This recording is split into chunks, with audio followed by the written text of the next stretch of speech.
Ang Kristo, ang Diyos na nagpakita at nagsalita sa lumang tipan. Hindi ba ninyo alam na ang Diyos na nagpakita sa mga patriarka tulad nila Abraham, Isaac at Jacob ay walang iba kundi ang Panginoong Hesukristo? Ayon sa Juan 1:18, walang taong nakakita kailanman sa Diyos.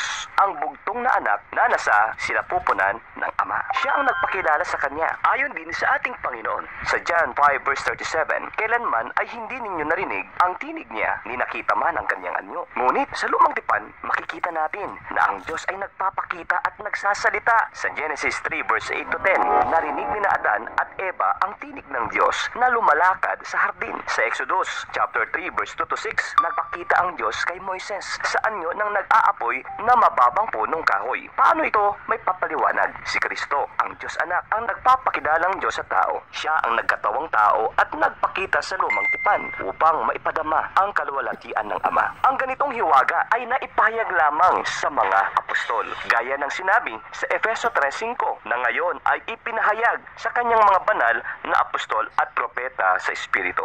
Konklusyon, si Kristo, ang Diyos na nagpakita at nagsalita sa lumang tipan at siya rin ang nagpakilala sa Ama sa bagong tipan.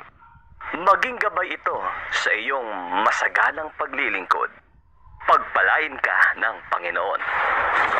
Happy Rapture!